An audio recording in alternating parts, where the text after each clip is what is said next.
So for our museum exhibit, we did mass media in the 1920s, me, Skylar, and Jay.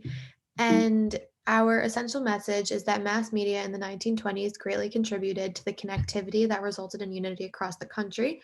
Additionally, due to the new innovations, a lot of change was created and new possibilities were implemented. So, for the layout, people will enter and will approach the information desk where they can pay and ask questions that they might have. First, the people will go to the jazz exhibit, then the radio, then movies, then newspapers, and then finally magazines. In each individual exhibit, people will learn about the significant developments that were made in each field. And then the last stop is the gift shop where people can purchase items related to the content in the exhibits.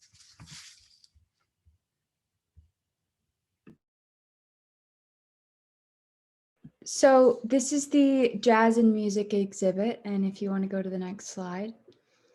So on two of the walls of the exhibit are portraits and information about singers and musicians from each period, and if you want to go to the next slide just for 1 second.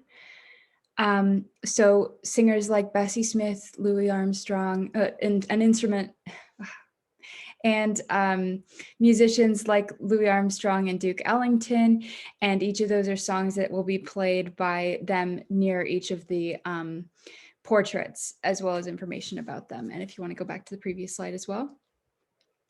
A projected video is displayed on the other wall, which is playing looped videos of people dancing or playing their instruments in various jazz bands and nightclubs. In the center of the room are various artifacts and instruments from the time period, such as trumpets, drum sets, saxophones, and string bass. Behind each are statues giving off the impression of a band playing.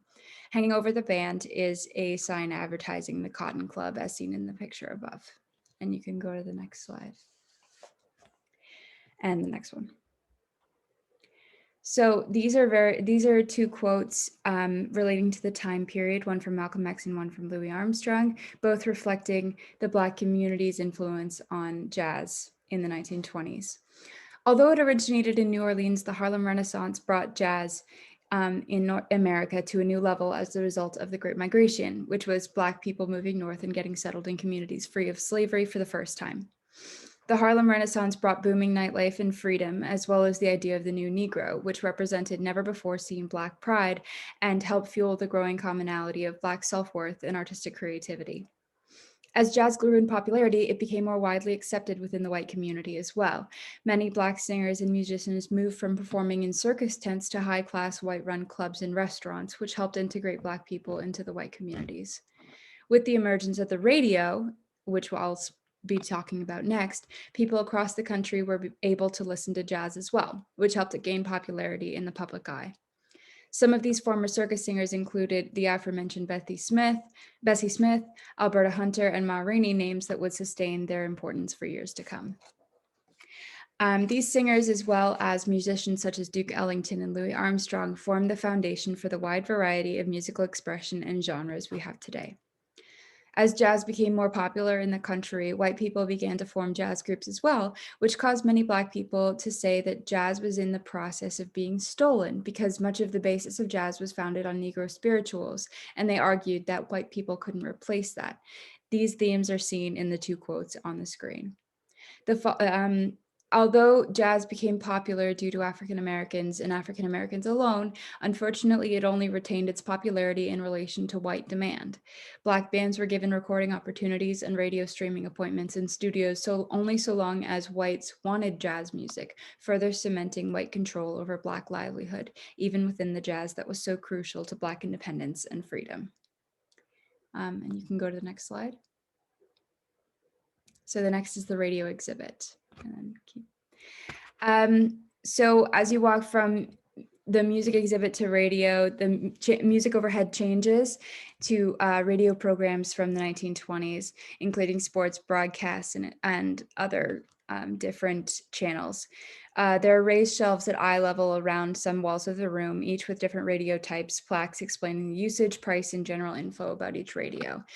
On the far wall is a setup with a radio and family room chairs, like how the radio would have been set up in the time, and statues of people sitting in the chairs, one tuning the radio. And you can switch in the night. There's also a pseudo radio with dials that visitors to the museum can go up and change to be able to see the wide variety of channels offered in the time period. In the 1920s, the radio acted as a unifier for the people of America. Whether you were on the East Coast or the West Coast, you could be listening to the same channel, and this allowed people to feel connected over the distance and created a sense of nationalistic unity. You can switch this slide. Over the first decade of the radio's existence, hundreds of channels were created for purposes of information and entertainment alike. There were channels dedicated to sports, comedy, music, drama specials, and political speeches. Broader audiences made for more conservative broadcasts.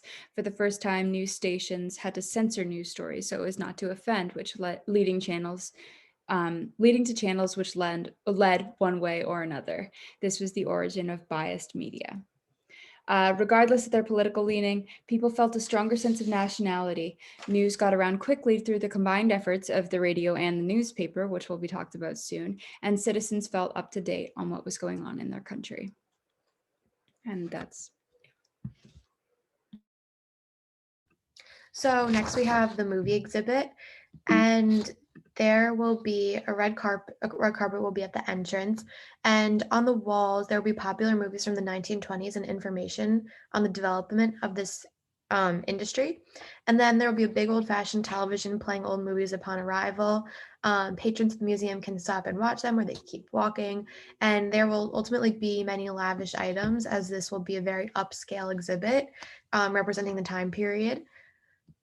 So development of the silent movie to the talkie. So post World War One, movies became a popular leisure activity for Americans of all social classes. In the late 1920s, sound in movies was created, and it was one of the most significant technical developments, because before this, most people just watched silent movies. So sound in movies was referred to as talkies. In 1927, the popular jazz entertainer Al Jolson was featured in the very first talkie, where there was spoken dialogue, musical scenes, and a recorded score. This movie was about a young man who defies the traditions of his Jewish heritage and became a jazz singer instead. So in this part of the exhibit, we will show two clips of films from the 1920s, one from 1921 called The Goat, which was a silent film, and the second one is The Jazz Singer, which was the first movie to ever have words in it. And so here we want this to be kind of like a simulation. We want people to picture, or at least try to, seeing a movie with words in it for the first time. And we definitely take sound for granted now, but it's cool to imagine how exciting it was to hear it for the first time. So this is the first video that's going to be played.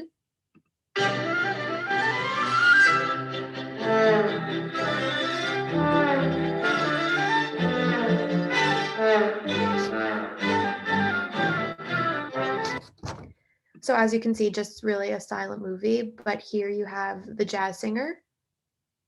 Good, good, birthday, don't cry. The little choo-choo train that takes me away from you. You don't know just how sad it makes me. Kiss me pretty, and then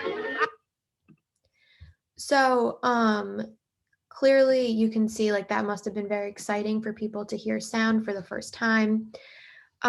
So moving on to the Oscars Hall of Fame, the first Oscar ceremony was in 1929, and it was a huge part of the development of movies.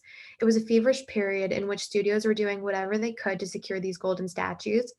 It had a great impact on the film industry from the very beginning, as it changed the way people talked about movies regarding economics and politics. Filmmakers would take big risks in movies in order to be considered for an Oscar. In this Hall of Fame, you'll see some of the most significant Oscar recipients. So here you have Emil Jannings, who was a very popular German actor in the 1920s.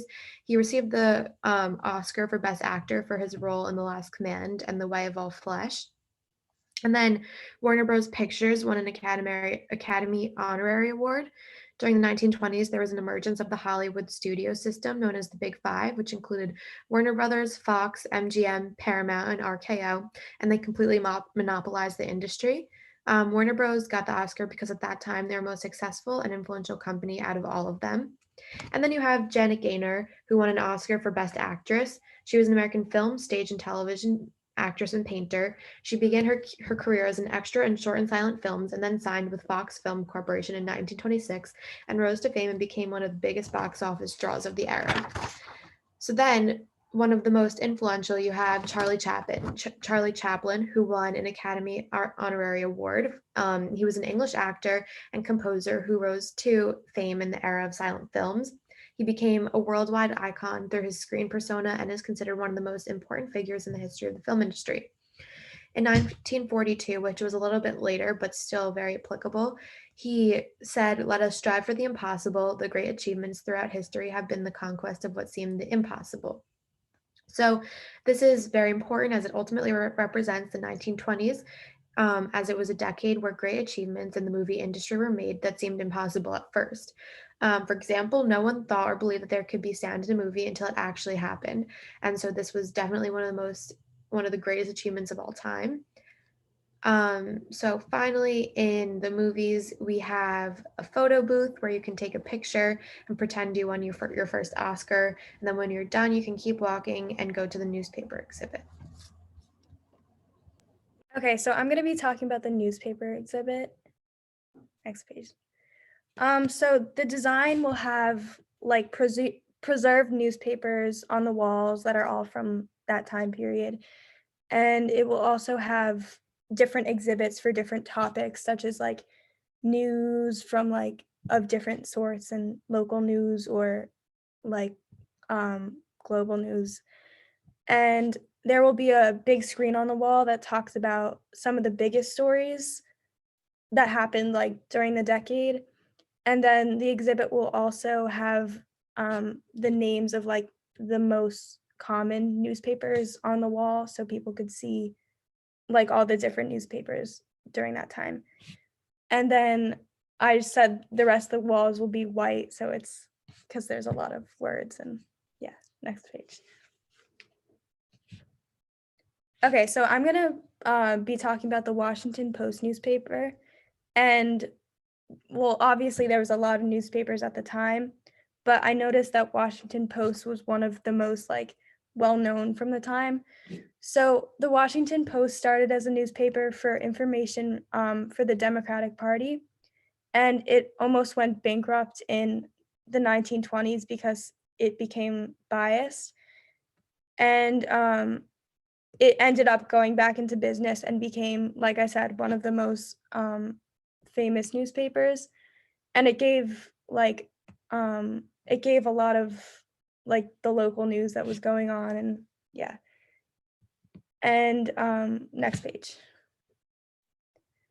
So in the newspapers, they would have like sections that were for fun or like for games.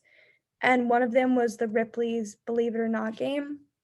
So Ripley's was started by a man named Robert Ripley, and it became really popular in the 20s when it was put in newspapers.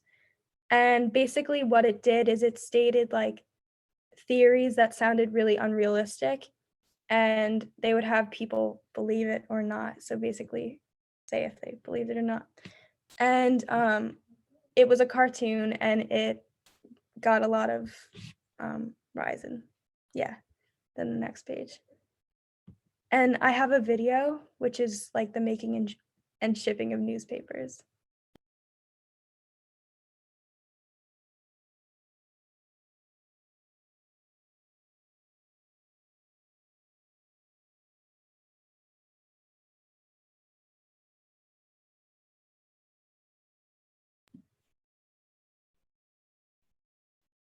Okay, and here's my quote from the Washington Post. It says, "Bush elected 41st president by large margin as Democrats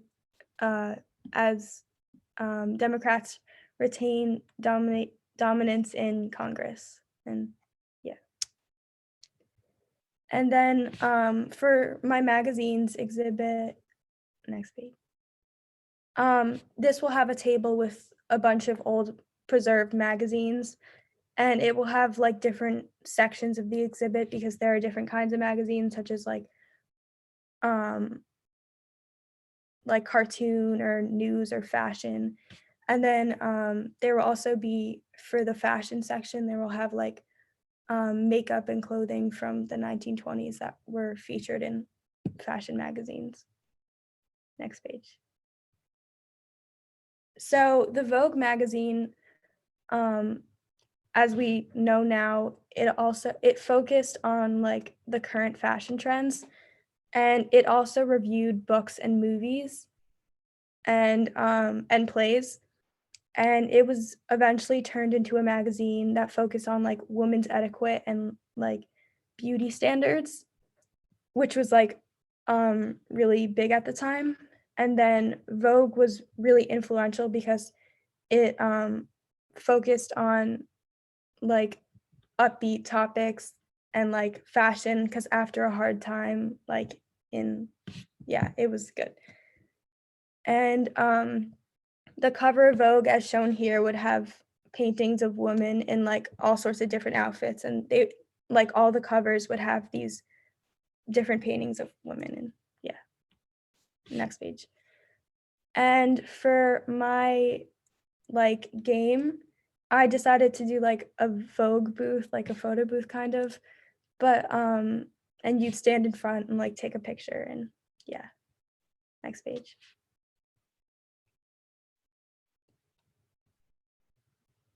Okay,